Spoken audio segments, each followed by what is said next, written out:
We are now calling for the following. First, we call on the city to voluntarily adopt and codify with AFSCME the current proposed OSHA standard on heat. This includes working with us to develop a heat illness prevention plan. Second, we demand to be included in investigations where there are serious workplace injuries or fatalities involving our members. Third, we need to be included in the development or updating of emergency action plans and policies for recognized hazards, including heat, workplace violence, equipment, or facility failures. Fourth, we need regular trainings for all city employees regarding health and safety. These trainings must include supervisors and frontline workers alike. The trainings must include topics such as rendering first aid and CPR, using and maintaining emergency supplies on city vehicles or in facilities, addressing heat exposure, the right to stop dangerous work, and communication protocols for illness and critical instances. Fifth, the city must continue their efforts to ensure adequate staffing on the front lines. Sixth, the toxic culture at DPW must be gutted. I want to repeat that. The toxic culture at DPW must be gutted. The hazing, intimidation, and bullying must end. That sort of behavior is unacceptable. We are in 2024. We're not in 1960. We're not in 1970, 80, 90. We are in 2024. That sort of nonsense and unacceptable behavior has got to go. If it's your management style, then you need to leave, or we will help you leave. We will help you leave the city if you cannot understand that. Lastly, we demand additional funding to update DPW facilities and vehicles to ensure that they are safe and sanitary. Successive administrations ignored these issues and got us in this mess. It is now time to clean it up and clean it up quickly. Brother Silver deserves that, our members deserves that, and Baltimore deserves that. Thank you.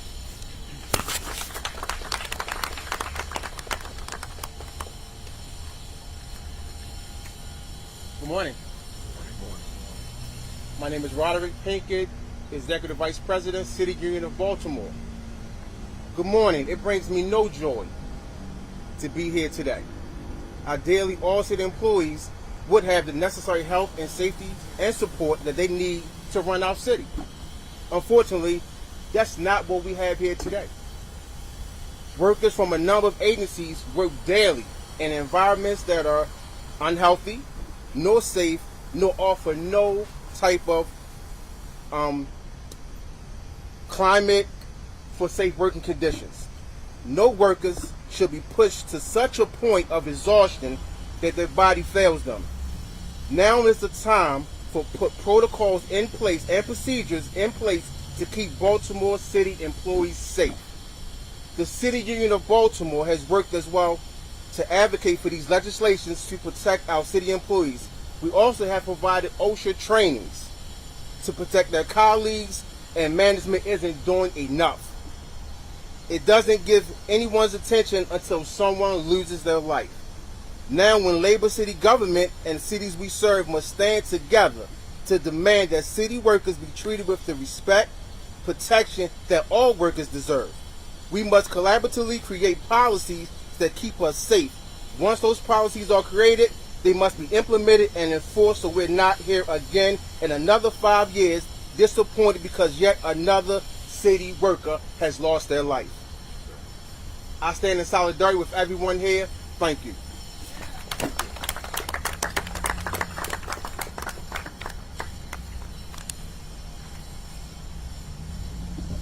Good morning.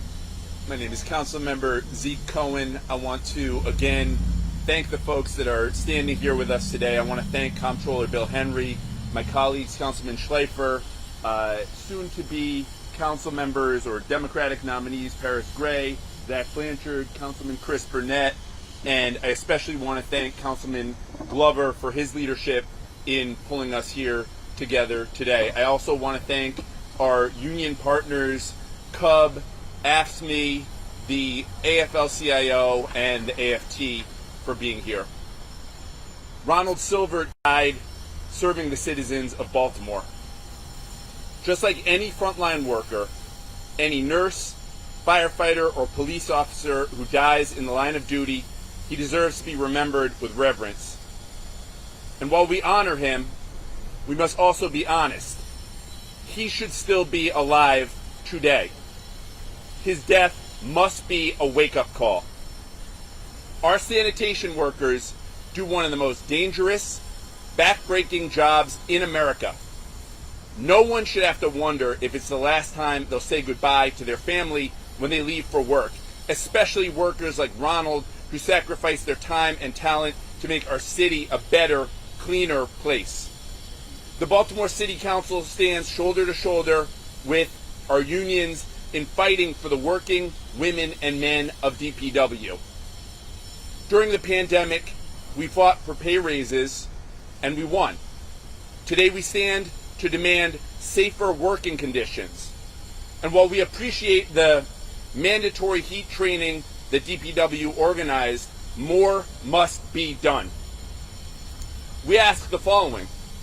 The Council will immediately launch a series of hearings to identify necessary changes to safety and health conditions across the Department of Public Works. We call for complete cooperation by DPW and a commitment to make immediate improvements. As Councilman Glover said, that should include physical and mental health support. In the FY 2025 budget, we will push to fund a position in the IG's office to exclusively support safety at DPW. This person should work as a partner with the council, the administration, and our unions to improve safety for all. We want a commitment to work in partnership with the municipal unions to improve worker health and safety protocols, including a commitment to conduct joint walkthroughs with us, the council, DPW, and the municipal unions of every municipal work site over the coming year.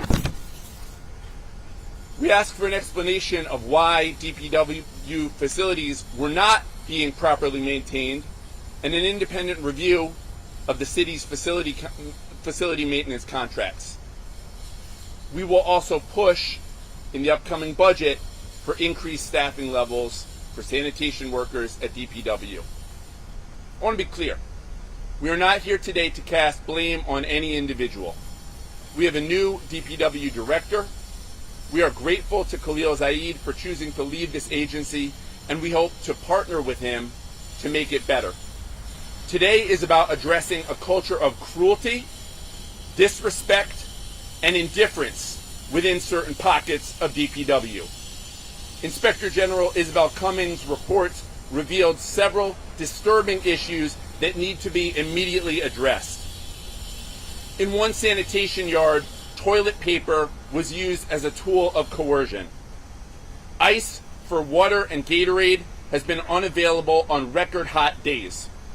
She documented unsafe, unhealthy working conditions at sanitation yards and in trucks. This is not new. I personally raised safety issues to the director during this year's budget hearing. President Ryan from CUB has elevated safety issues for over a year, as has AFSCME. The time for talk is over. The culture in this agency must immediately change. Many of our workers not only feel unsupported, but like Councilman Glover said, they feel like they are treated like the trash that they pick up every single day. Baltimore has some of the toughest, most dedicated sanitation workers in the world, but they aren't invincible. They deserve better, and we will fight for better. I'm now proud to pass the mic to my colleague who has been fighting for improvements in sanitation for a long time, Councilman Yitzy Schleifer.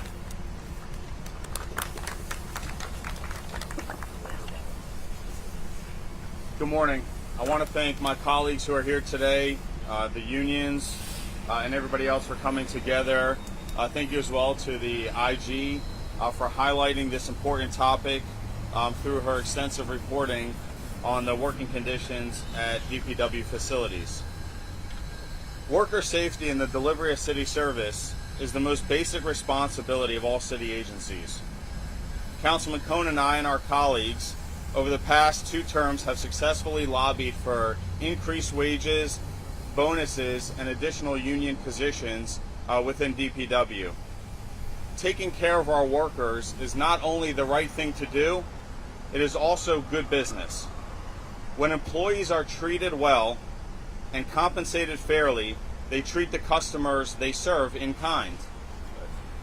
All taxpayers in Baltimore are customers who deserve great customer service from their local government, and the way we make that happen is improve working conditions, increase morale, and compensation for those doing this important work.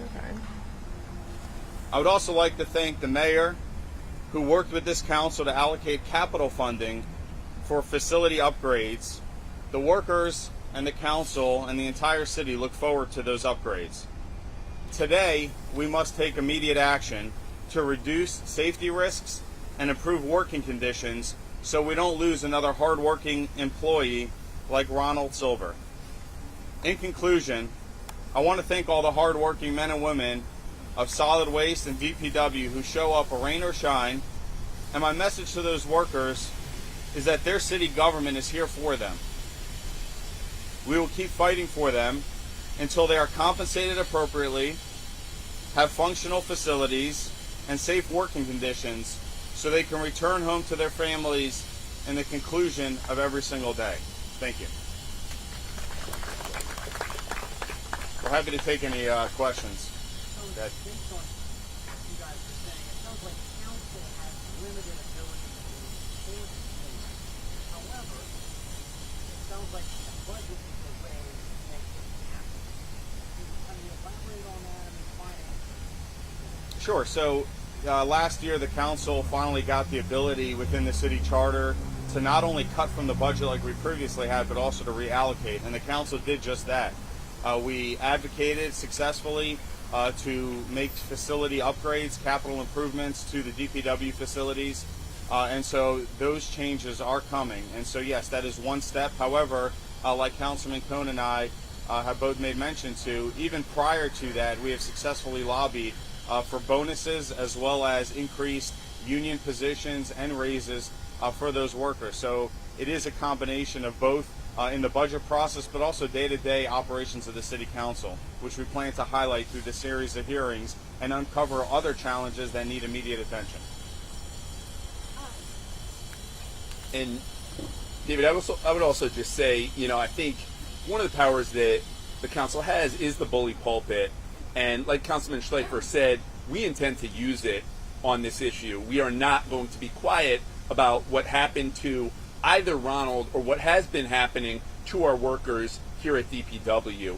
We are going to hold a series of hearings. We are going to hold the agency accountable. We are going to make sure that there is improvements and that we are doing best by our employees because they are doing the critical work every single day. I've talked to a number of workers in the last couple of weeks, and we've heard from multiple people that have been cut across for decades. So my first question is, why are we waiting until now to take this kind of action when DPW workers have been killed on the job before? I've talked to people who have had guns pulled on them, have said they have had strokes at work, and they said the union hasn't done anything for them. So what has the union been doing when workers are threatened? How has this been escalated up the chain? Well, I'll start and then I'll pass it over to our partners in labor. I'll just say that we've heard for well over a year, CUB has issued several reports about safety conditions. We've been in ongoing conversations. We pushed during budget hearings. We've heard time and time again that there are significant safety concerns. And I would just push back and say that I do think our unions are working hard to take care of the folks that they represent. I know that we've seen AFSCME and CUB and the AFL-CIO and AFT constantly in City Hall, in our ears, pushing for better, pushing during budget season, pushing with the mayor. Absolutely, does more need to be done across the board? Yes. clearly this is a clarion call for improvements right now, but I would say that this is not a new conversation that the council is having. Again, I would encourage folks to go back and look at this last round of budget hearings. I would encourage anyone to pull up the reports that President Antoinette Ryan from CUB has done. She has been ringing this alarm for a very long time. AFSCME has been pushing really hard for their members. I'm going to call Patrick Moran up, but I would just say from my vantage on the city council, I think that our unions are fully prepared to be part of the solution, to push for more, and they've been doing that. Thank you, Councilman. Look, to answer the question is, this has been a long-standing issue, obviously, but management plays a significant role in this. We can bring this up to management again and again and again. If they're not going to take action, then we have to keep on pushing, which is what we've done. As soon as we are aware, I think I mentioned earlier, of what happened in the OIG's report, we reached out to DPW, and there has been some incremental changes. So we have water on the jobs now. We have ice out on the job now. So we are addressing those things, but management also has to come correct and do the right thing. I think I mentioned that for decades now it's been a problem in DPW in terms of the hazing, the intimidation. That's got to go. And I think once that goes, we are going to see successive change and successful change within DPW. We will be more than happy to help escort people out that don't want to work, that don't want to respect the workforce, and get the job done. Thank you. Patrick, while you're up there, Yes, Dave. thank you. Are there any consequences for a lack of action? The legal strike, but what options are available? Look, I think it is illegal to strike, as you said, but we are going to take whatever action necessary within the law in order to make things right here. I was out there Friday morning, just coincidentally, at 5:30 out at the Cherry Hill yard, checking up on if there was water, if there was ice. But what I saw in the facilities out there was deplorable. Absolutely deplorable. And DPW needs to get on it, and they get on it now. The showers don't work. They're a storage room, basically. The bathrooms were horrendous. And the same out at the Curtis Bay landfill. Absolutely no ice machine. These are things that can be addressed right now, and they need to get on it. They've made some changes. They've made some, had a little bit of success, but they've got a long way to go. But this can't be a marathon. This has got to be a sprint. You mentioned those rules a little bit earlier. That's in the law? We did meet with Moshe last Friday before Mr. Silver's death, and they said they are waiting. They're willing to chime in because they do have a role in public employment. Whereas in the past they were very timid about this, but I think the new labor commissioner at Moshe is ready. Devke is ready to get on top of it, and we are going to work with her to hold the city and the management accountable. How many people do you represent? Well, at DPW itself, what are the numbers at DPW itself, Dorothy? 2,000 total in the city. How many in DPW? Probably about half of that.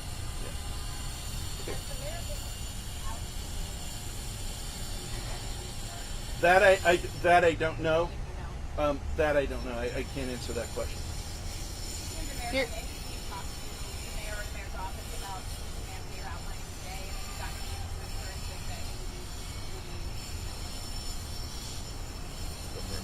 that The mayor did call me yesterday about the situation. I did say that we are going to be out here this morning, and we are going to be talking about what's going on. This is the first, I believe, of the demands that he has heard, but he is well aware that this is a problem, that it's been a problem, and he's committed to making significant change. If he doesn't, I don't think it's going to reflect poorly. I think it's going to reflect poorly on him. But so I have to take him at his word.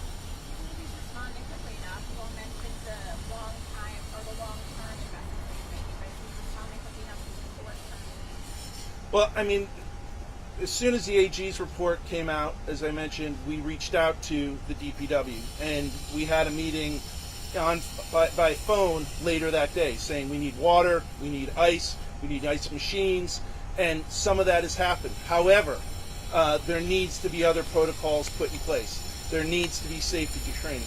Management has to respond. Management has got to get out in the street and check on the workforce and make sure that people are able to do the job in safe conditions. That is what has to happen. Our members do their job, and they do it damn well, and they work hard. Okay? But management has got to get off its ass and do its job. What's the message as a union when somebody brings in one of these actions over the years, not this month, problem, reports it, what do you do? Well, I mean, as someone who just took over in terms of representing the city, I'm still learning all the processes here. But in my experience over the last 30 years, if a member brings me an issue, then I'm going to bring it. I'm going to get more members involved, and we are going to take on management. That's how you do it. It's not going to be done in secret. It's not going to be done in the dark. You have to confront management one-on-one, face-to-face, and get them correct. That's what has to happen. And that's the way we did it in the state when Larry Hogan was governor. That's how we won against Larry Hogan, and that's how we're going to win against bad management. As a follow-up to that, have you been in touch with Governor Moore for this? I have not. I've not. You mentioned like a culture of hazing and intimidation. Can you talk more about what that looks like? Sure, it's the old adage, I went through it, so you're going to go through it, right? And that's not acceptable. We can point to all sorts of things in our society that have happened, and people say, well, then I went through it. No, that's not acceptable. We are in 2024. The reality is management needs to be more professional. They need to pay attention to their employees, and they need to work with their employees and listen to their employees that are out there doing the hard work each and every day. You talk about a toxic workplace culture and this ongoing hazing, but your demands stop short of calling for resignations. If you want immediate change, why aren't you calling for people to resign? Well, I think they brought in a new director, but I'm going to hand it over to Councilman Glover, who actually used to do this job and could talk to this with more authority. Thank you. So just to piggyback on what my colleague said and President of the Union was talking about early on, being a member, a worker for over 17 years, Department of Public Works, coming in as an apprenticeship program with the rub out, and then at the age of 21, going out to get my CDLs, because I was excited about, cleaning up our city, but I also understand the negative culture of the Department of Public Works, where employees feel as if they're not being respected. You got to remember that we're taking on individuals that are coming home from prison. The mindset needs to be changed. The culture needs to be changed. And training needs to happen. We have individuals that were once co-workers that now are in management, and they've come from the culture of disrespect. You no longer take that same culture into management. That's why the training is very important, that we have this with the Department of Public Works. The wages are very, very disturbing. You look around the country, like Baltimore city employees are like one of the lowest paid employees across this country, and that is unacceptable. Things have to change. We have to look at what does it looks like to change 10-hour-a-day work days. This is impossible.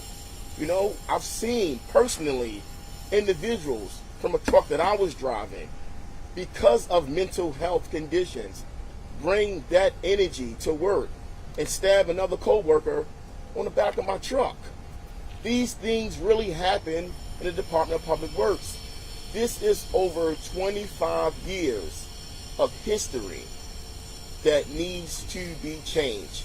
And I do believe that this administration, which I have seen, has stepped up to the plate to take care of these issues. I think that they're going to do just that. And that is look after the men and women, the people of the Department of Public Works. Again, let me be clear. These are the hardest working individuals in the city of Baltimore. And it's not to negotiate on any other agency, but I know because I've been there. I see what they see, I feel what they feel, and I understand it. we demand someone to get us out of this hole. I may be the councilman today, but I'll always be a member of the Department of Public Works, because that is where I got my start from, and that is where I got into public service. So again, let's stop pointing fingers and let's get to work and make sure that these workers are getting the respect that they deserve. Thank you. Mentioned in her opening remarks, critical incidents. How many critical incidents are you seeking information on, the time frame, and what are the nature of these incidents? So we've made a request to the mayor's office for that data. I mean, we know over the last week, in addition to Brother Silver's death, there was a number of incidences on that same day, and we need to know the information on that. But we've made that request over, for a time period of about the last year or two, and so we're still awaiting that data. Well, no, any work-related injuries, heat-related, whatever type of incidents that might have required any hospitalization, any first aid, anything such as that. So we can get to the root of the problem and start working to avoid those in the future. Mr. Glover, you talk about, not wanting to point fingers, but someone has just passed away. Do you not think that any DPW leadership should be held accountable for that? Again, this has been a practice over 25 years of me being a part of DPW. The policies needs to change. When I say that we can't point fingers, meaning we just got to go do the work. We're all in this together. We can't blame the mayor's administration. We have a new director and we're waiting to confirm. We just got to hold those agencies accountable. That's just what we need to do. So again, I'm speaking from the heart, because this is where I come from, and we're just asking that we change the culture of DPW. And I think that with this administration, so far, from what I've seen, training started today. They're ready to implement those things and get things rolling. So again, all I gotta do is sit back. We can sit back as a council, as the administration, and just see and make sure that these policies are put in place. Thank you. Are the unions, particularly City Union of Baltimore, which does represent supervisors, including the supervisors who was voted toilet paper, are you guys working on, anti-harassment, early policies to sort of help break down this culture within the management team that talks about? Is that a training and a conversation you guys are having internally? Those conversations are going to start. Just a couple weeks ago, BDP right across the street didn't have spot coolers, didn't have ice, didn't have Gatorade. So on a Sunday, me and our wonderful president, we drove down here to Rural Farms, got ice, got water, and I said, where the spot coolers at? What's a spot cooler? So I think part of the problem is they're uneducated as well. So maybe we need to bring those people, management, into the conversation about making sure they're aware, just like we're aware. And if they want to come do trainings with us, I support that. So those conversations are happening as we speak right now. You would agree that your supervisors need more training? Absolutely. Absolutely. Thank you. Thank you. We appreciate you all being here, and stay tuned for more. Thank you.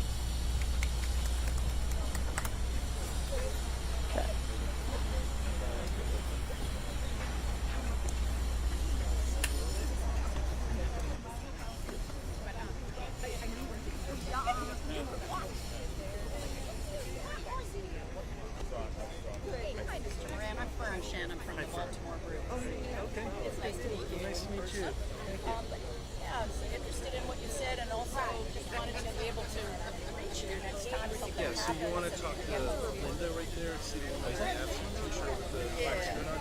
She's our press person. Also, just want to follow up